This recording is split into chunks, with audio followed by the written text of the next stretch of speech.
Hey there, fiber junkies! Welcome back to the Color Cauldron. I'm Johanna, the owner and dyer behind Potion Yarns. You'll find a link below this in the description box where you can find my yarns and hand-dyed fiber for sale. And I also have my social media, Instagram and Facebook links there as well. If this is your first time, just to let you know a little bit, I'm brand new to the podcasting scene and I'm still working on perfecting my video channel and getting better ideas of backdrops. So you'll probably see a couple different backdrops as I move around the house and try different things, different lighting ideas. I'm working on getting better quality in my videos and finding things that work for me. So please bear with me and be patient. And thanks for joining me so early in my journey. You get the really fun, exciting experience of coming along with me from the early days and watching me grow and get better. And I am a little bit of a perfectionist, like I mentioned last week in my video. So I might have had a couple breakdowns of crying jags this week trying to figure some stuff out that wasn't coming naturally to me, and had to be reminded that it's okay, that it's not all perfect up front. And so this is a journey, and I'm willing to be a little vulnerable and far from perfect and let you guys see that.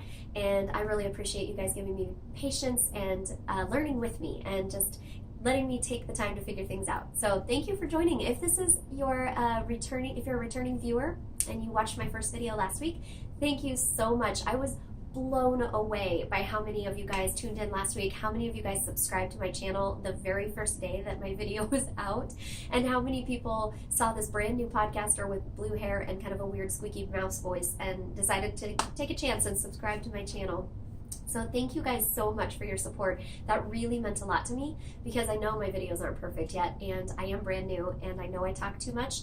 And so it was really exciting and encouraging for me to have such an overwhelming response the very first week that it's up.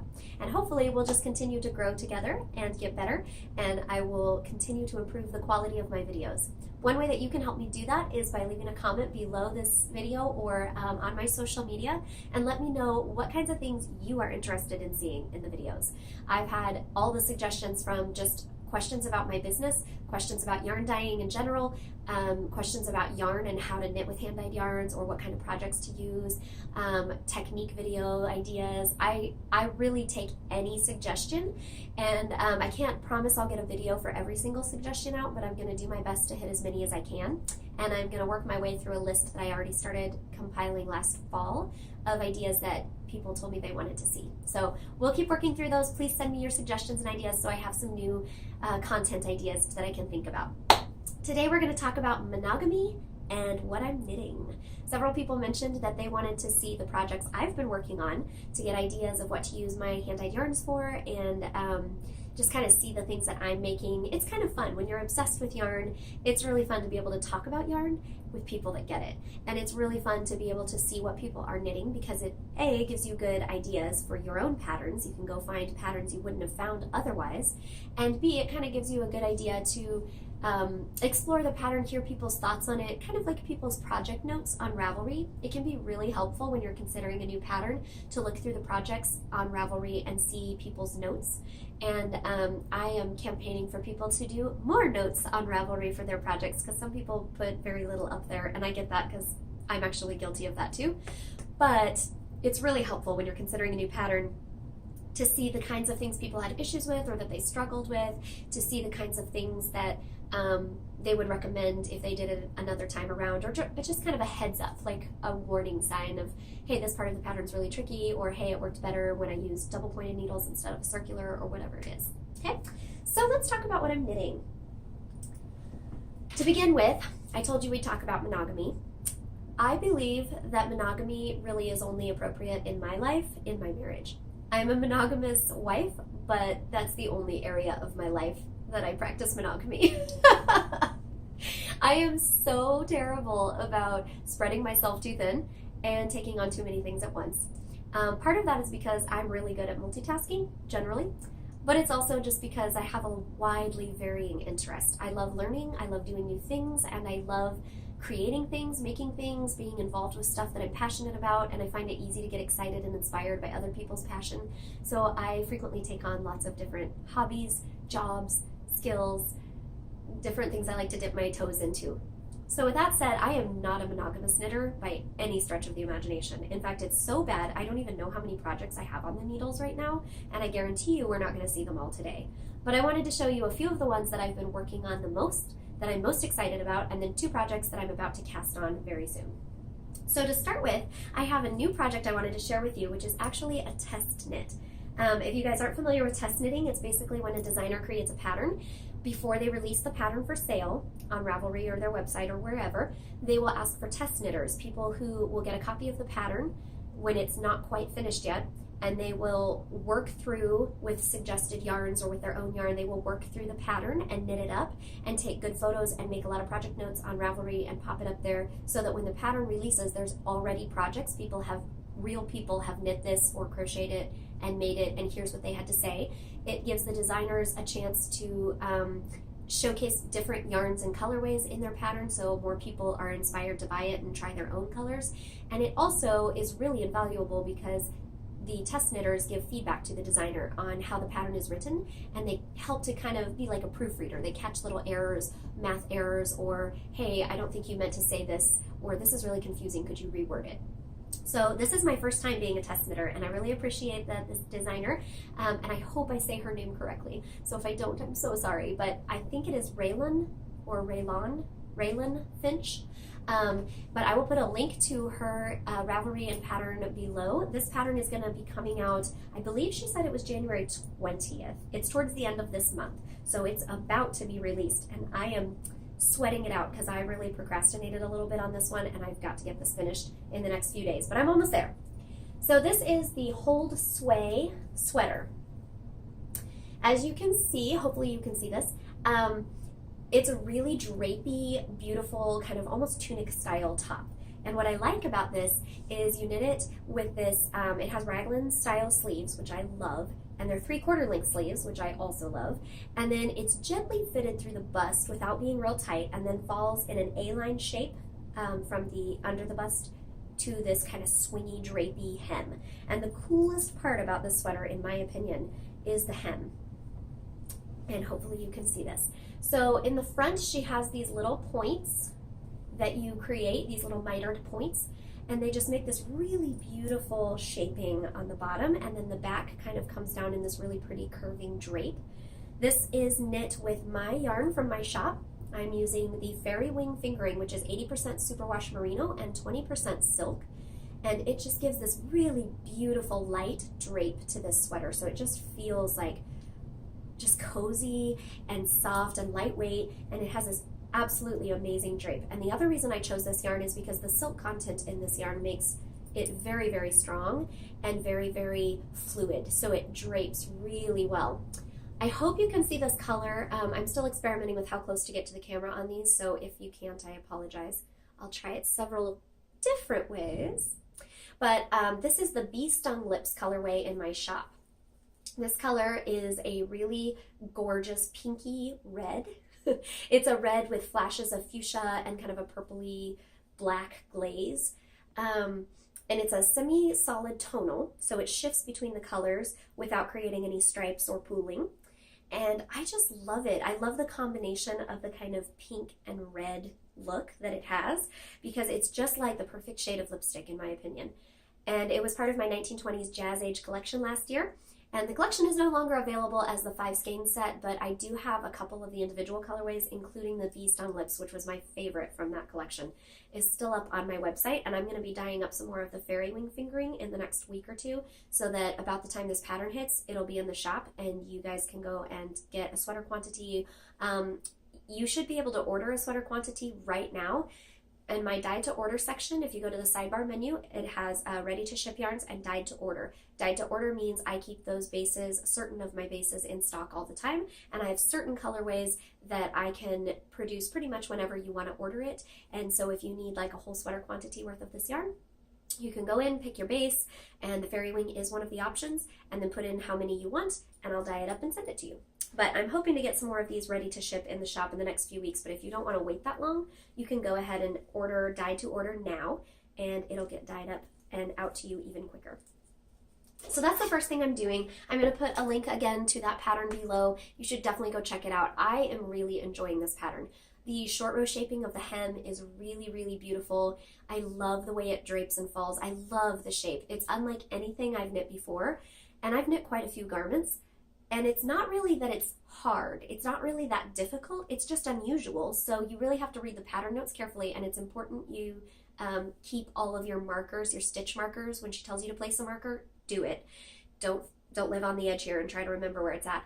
And it's important that you keep your stitch markers separate. So I used different markers from different sets that I have, so I'd remember which one was marker A, marker B, marker C, etc., because it's really important that you know which marker you are knitting to on those short rows.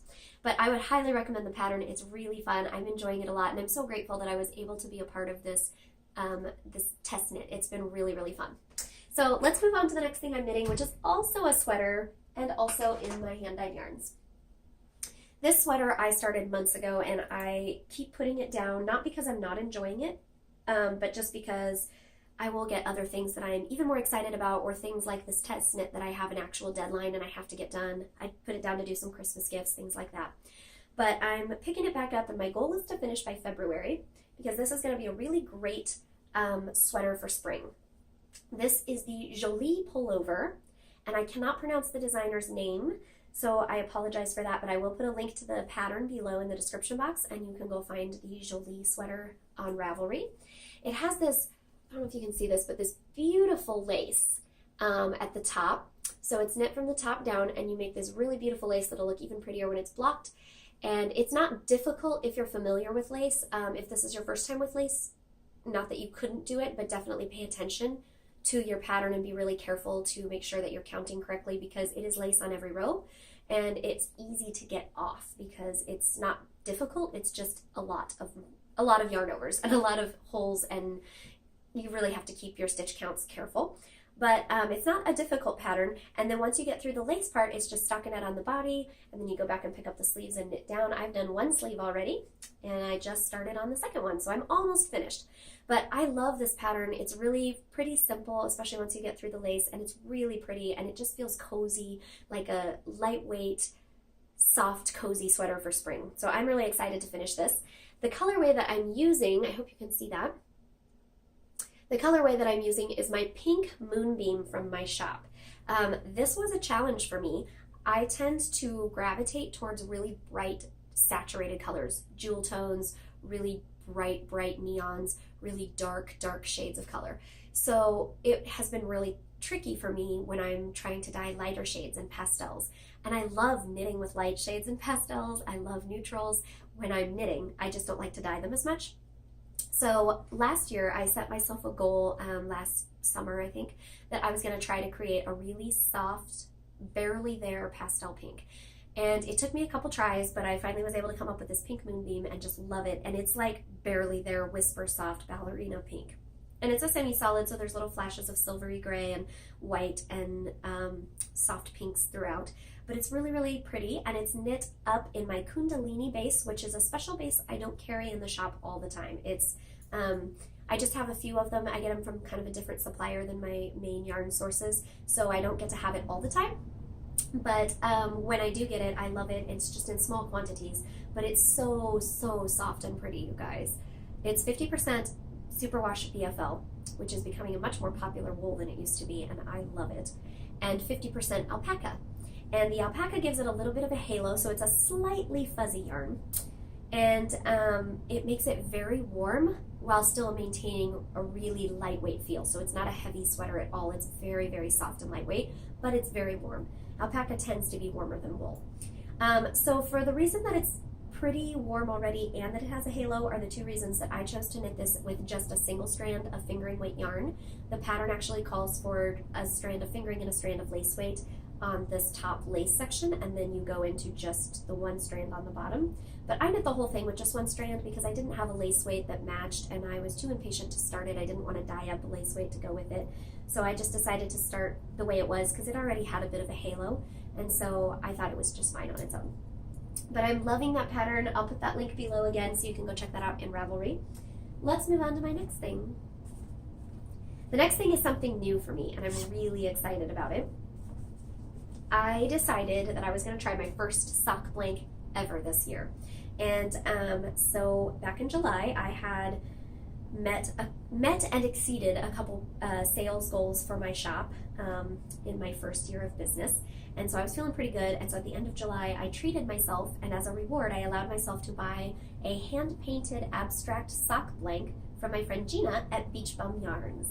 So shout out to Gina and her amazing yarns, and she also makes soap, y'all. So go check out her shop. I'll put the link below.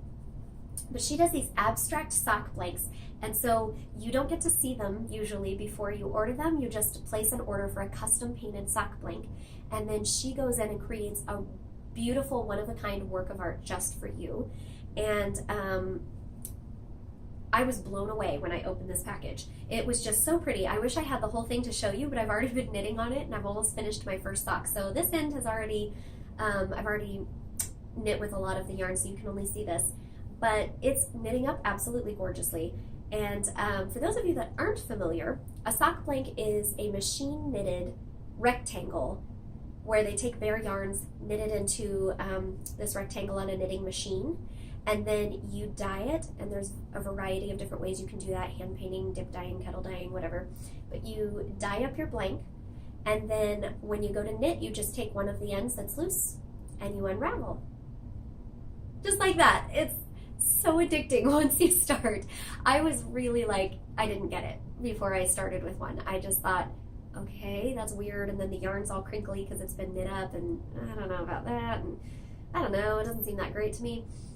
Well, then I kept seeing people knitting with them and advertising them for sale online, and I just got really curious. I met Gina online last year and started following her shop because she does neons like nobody else can do them, and her one-of-a-kind colorways are just amazing. And I saw a couple of her custom hand-painted sock blanks and had sock yarn envy so bad I couldn't stand it. So when I went to reward myself, that was immediately who I thought of. And I'm so glad I did, because I'm having so much fun. I'm totally addicted. And now I'm going to be dyeing up some sock blanks for my shop. And I'm also really, really excited to buy some more from people and try knitting them. So here's what the sock looks like. This is the one, I'm just doing one at a time because it's my, keep it in my purse, take it everywhere. Just a plain vanilla sock because the yarn's pretty busy, so I didn't want to distract with fancy stitches, and I wanted a plain vanilla sock to just keep in my pocket when I am on the go or in my purse, so I don't need a pattern or anything. But I just love how this yarn is knitting up. I don't know if you can see all the detail in it, but it is fantastic. These are going to be the best stinking socks ever, y'all. I cannot wait. I'm so excited to wear these.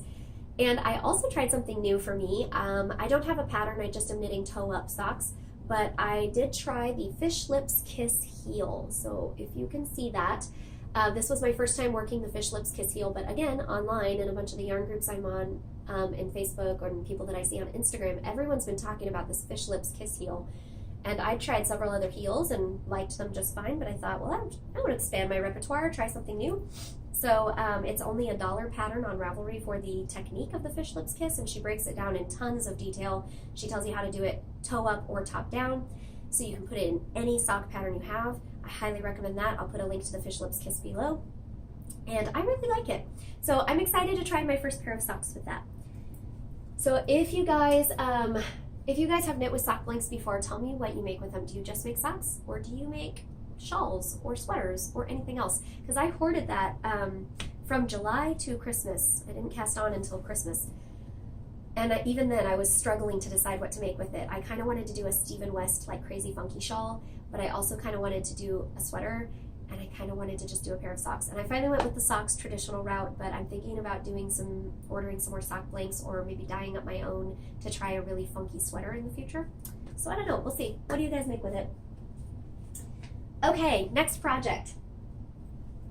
I am working on a brioche project, and I'm really excited. I've had this pattern in my Ravelry stash for, I think, about a year, maybe not quite a year, but almost a year, and haven't knit it yet. So I went stash diving the other day because I was like, I have all these great yarns and like single skeins that I need to use up that have just been sitting there for years, and I need to figure out something to do with them. So I found 2 yarns in my stash that just went together beautifully.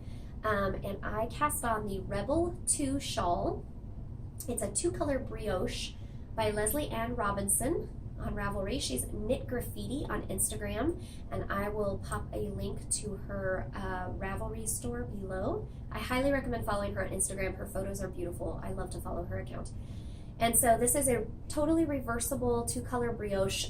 You start at the top with these little, they look like little rosebuds to me, these little like flower bud kind of things. Oh, they're upside down there. I mean, I don't think it really matters, but I like to look at them this way. And then this is the top, and you just start increasing out and work down in the 2-color brioche. Sorry, I'm having trouble holding this up for some reason. I love 2-color brioche. I am totally obsessed with it. I became obsessed last spring when I knit the Exploration Station shawl by Stephen West, which is to date my favorite shawl pattern I've ever knit. And he has a section in there that's 2-color brioche, as well as several other sections that are just fun to knit. And the 2-color brioche section completely floored me, and I'd knit brioche like once or twice before, but just one color, and not really ever in anything that impressive or that big, and hadn't really done a whole lot with it. And I'd always meant to do more, but honestly, I couldn't find any patterns I liked at first. And now I've been scouring Ravelry and finding all kinds of amazing patterns that I totally love. So I'm obsessed with it, and we'll be knitting a lot more brioche coming up. And Leslie Ann Robinson did this pattern and has Knit Graffiti on Instagram.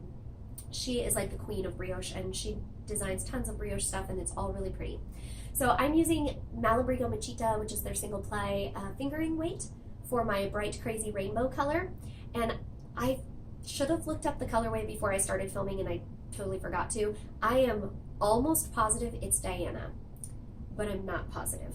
Like 95% sure, but not exactly.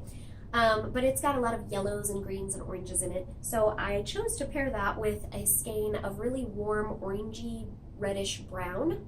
This is a really pretty brown from Vice. Actually saved the yarn tag for this one because I couldn't remember it. It's their Sinful Singles Superwash Merino Single Ply Fingering, and it's the colorway called Oliver. It was on sale at my local yarn store a couple years ago, and I bought it and stashed it because I had no idea what to do with single ply.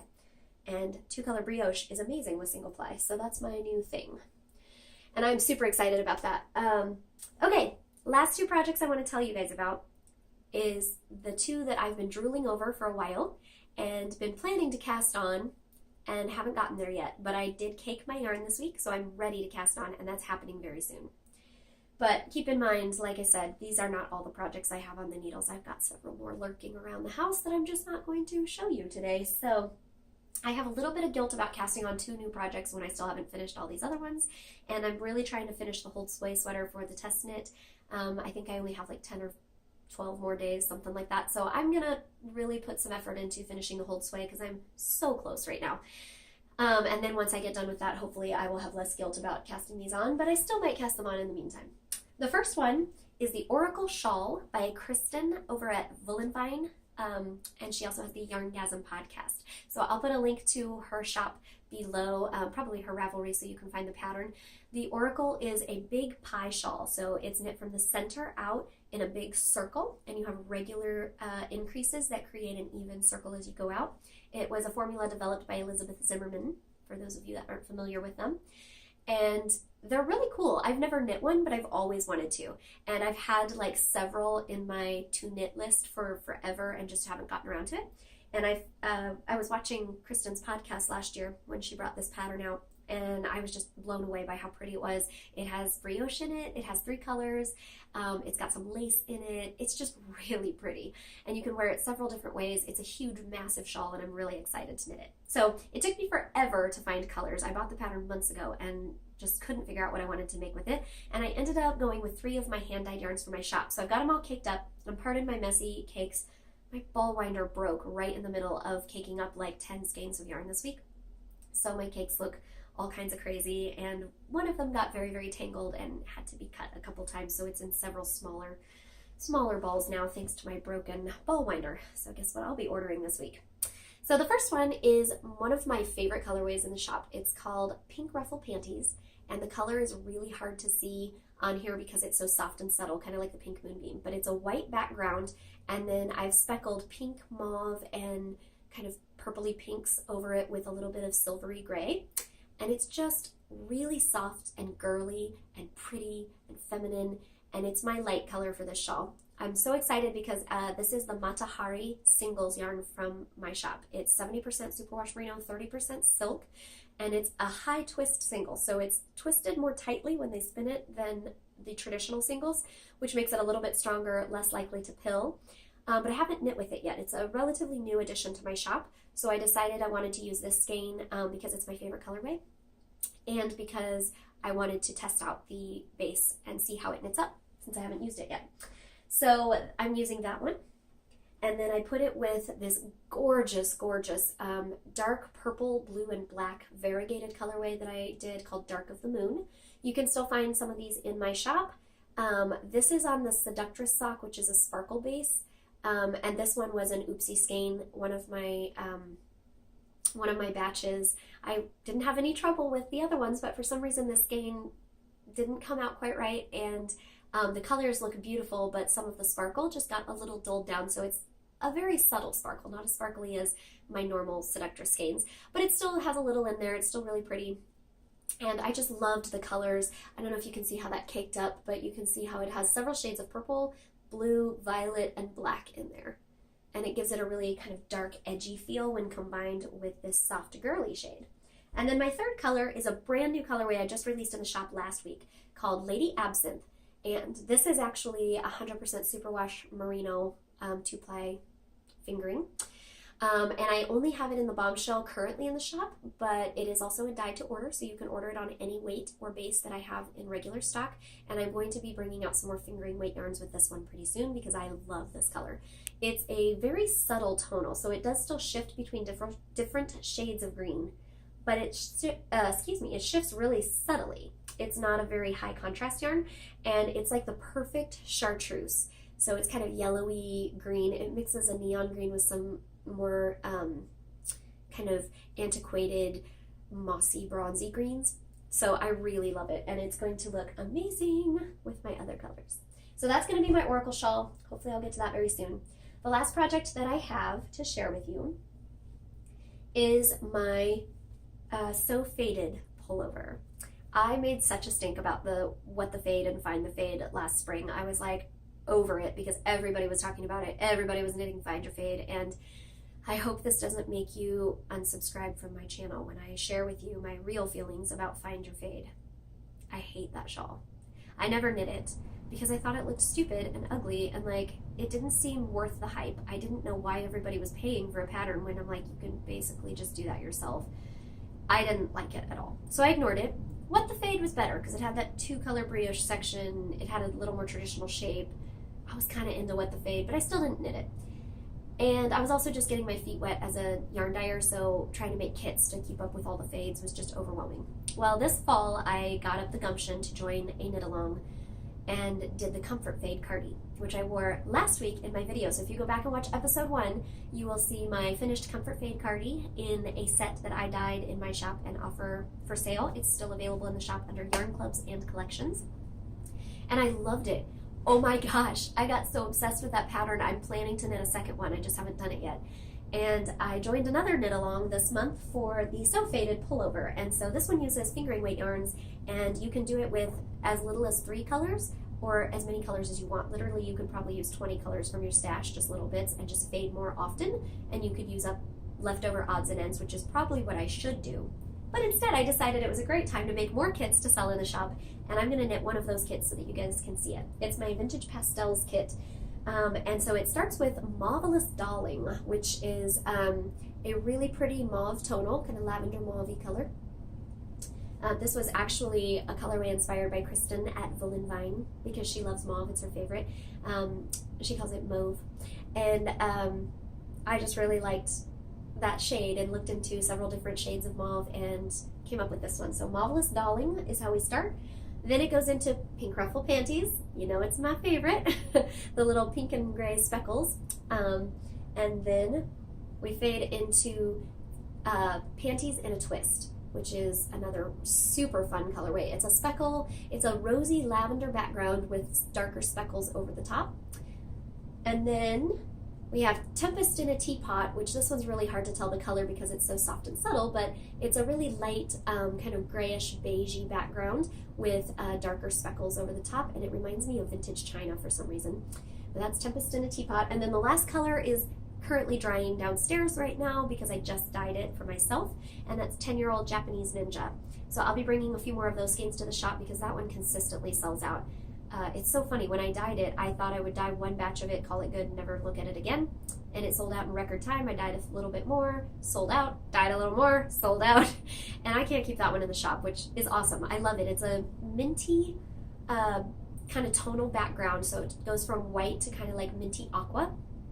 And then I speckle darker speckles over the top. And it's a real busy speckle, so there's like big clumps of speckles of all these different colors together, and then they kind of like fade out into like almost nothing, and then big clumps of speckles again, and I just love it. It's so much fun to knit with.